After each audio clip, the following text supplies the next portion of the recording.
সুপ্রিয় দর্শক, আসসালামু আলাইকুম। সবাইকে ওয়েলকাম জানাচ্ছি আরও একটা মজাদার রান্নার রেসিপি দেখার জন্য। অনেকেই আছে যারা শাকসবজি একদমই খেতে চায় না। আশা করছি আমার আজকের রেসিপি তাদের কাছে ভীষণ ভালো লাগবে। আজকে পর্বে রান্না করে দেখাবো মসুর ডাল দিয়ে দারুণ স্বাদের পুঁই শাক। আর এই পুঁই শাক দিয়ে মসুর ডালের রেসিপিটা আপনারা কিন্তু ভাত, রুটি কিংবা পরোটার সাথে সার্ভ করে নিতে পারেন। যদি আমার আজকের রেসিপিটি আপনাদের কাছে ভালো লাগে তাহলে প্লিজ লাইক, কমেন্ট এবং শেয়ার করে দিবেন। তো চলুন কথা না বাড়িয়ে মূল রান্নাটা দেখে নেওয়া যাক। রান্নাটা করে নেওয়ার জন্য প্রথমেই আমি প্যানে পরিমাণ মতো তেল দিয়ে দিচ্ছি। আর তেল গরম হয়ে গেছে, এ পর্যায়ে আমি দিয়ে দিচ্ছি দুটো মিডিয়াম সাইজের পেঁয়াজ কুচি। পেঁয়াজ কুচিটাকে নেড়ে চেড়ে কিছুক্ষণ ভেজে নিব। যখন কিছুটা ব্রাউন কালার হয়ে আসবে তখন আমি এতে দিয়ে দিচ্ছি 1 চা চামচ পরিমাণ আদা রসুন বাটা। আমি আদা রসুন মিলিয়ে এখানে 1 চা চামচ নিয়েছি। আদা রসুন পেস্ট দিয়ে আমি কিছুক্ষণ এটাকে ভেজে নিব যাতে করে আদা রসুনের কাঁচা গন্ধটা থেকে না যায়। তো আদা রসুনটা ভেজে নেওয়া হয়ে গেছে। এই পর্যায়ে আমি দিয়ে দিচ্ছি খুব সামান্য পরিমাণে পানি যাতে করে মশলাটা পুড়ে না যায়। এবার একে একে সবগুলো মশলা আমি দিয়ে দিব। প্রথমে আমি দিয়ে দিচ্ছি 1/2 চা চামচ পরিমাণ হলুদ গুঁড়ি, লাল মরিচের গুঁড়ি দিয়ে দিচ্ছি 1/2 চা চামচ পরিমাণ, দিয়ে দিচ্ছি 1/2 চা চামচ পরিমাণ ধনিয়া গুঁড়ি, টালা জিরার গুঁড়ি দিয়ে দিচ্ছি 1/2 চা চামচ পরিমাণ, আর দিয়ে দিচ্ছি আমি স্বাদ মতো লবণ। সব মশলাগুলো দিয়ে নেওয়া হয়ে গেলে খুব ভালো করে কষিয়ে নিতে হবে। তো আমি প্রায় 1 থেকে 2 মিনিটের মতো মশলাটাকে খুব ভালোভাবে কষিয়ে নিয়েছি। তো এই পর্যায়ে আমি দিয়ে দিচ্ছি ধুয়ে রাখা পুঁই শাক। আমি পুঁই শাকের সাথে কিছু আলু টুকরো আর মিষ্টি কুমড়ার টুকরো নিয়েছি। এতে করে এই পুঁই শাকের রেসিপিটা খেতে ভালো লাগবে। আপনারা চাইলে শুধুমাত্র পুঁই শাক আর ডাল দিয়েও রান্না করতে পারেন, চাইলে আমার মতো অন্যান্য সবজি অ্যাড করেও কিন্তু রান্নাটা করে নিতে পারেন। আর এখন কিন্তু সবজিগুলো দেখতে বেশ অনেকটাই মনে হচ্ছে, যখন এটা কষিয়ে নিব তখন কিন্তু অনেকটাই কমে আসবে। তো ঢাকনা দিয়ে ঢেকে এটাকে কষিয়ে নিব 5 থেকে 7 মিনিটের মতো। তবে মাঝে মাঝে অবশ্যই উল্টে পাল্টে দিতে হবে।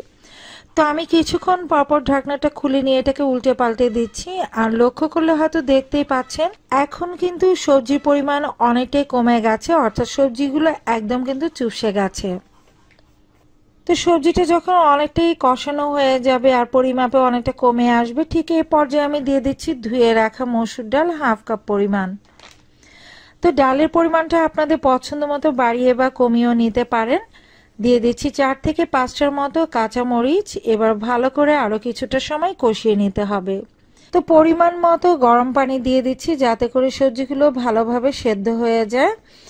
তো আমি এবার ঢাকনা দিয়ে ঢেকে এটাকে রান্না করব যাতে করে সবকিছু ভালোভাবে সেদ্ধ হয়। আর এই রান্নাটা কিন্তু এখানেই শেষ নয়, এর একটা ইম্পর্টেন্ট স্টেপ কিন্তু এখনো বাকি আছে।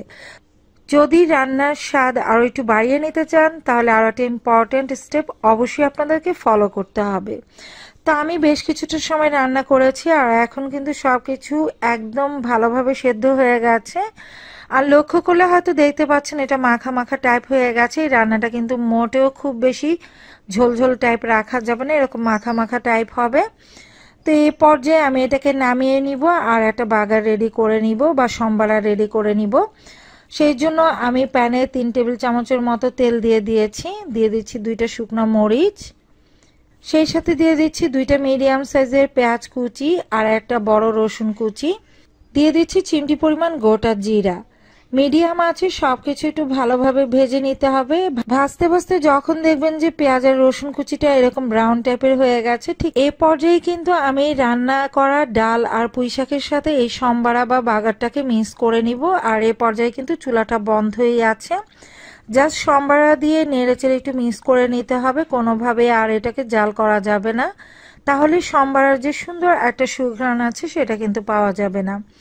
তো পুঁই শাক আর ডালের রেসিপিটা যদি আপনারা এভাবে সম্বারা দেন তাহলে খেতে খুব ভালো হয়, সুন্দর একটা ফ্লেভার আসে। আর এই পুঁই শাক ডালের টেস্টও কিন্তু অনেক বেশি বেড়ে যায়। আর দেখলেনই তো কম সময়ে কিন্তু ঝটপট এটা রান্না করে নেওয়া যায়, খুব বেশি সময়েরও কিন্তু প্রয়োজন হয় না। আর এভাবে রান্না করা ডাল পুঁই শাকটা কিন্তু আপনারা রুটি, পরোটা, ভাতের সাথে সার্ভ করে নিতে পারেন, খেতে ভীষণ ভালো লাগে। রেসিপি ভালো লাগলে লাইক, কমেন্ট এবং শেয়ার করে দিবেন। পরবর্তী রেসিপি দেখার আমন্ত্রণ জানিয়ে আজকের মতো এখানেই বিদায় নিচ্ছি।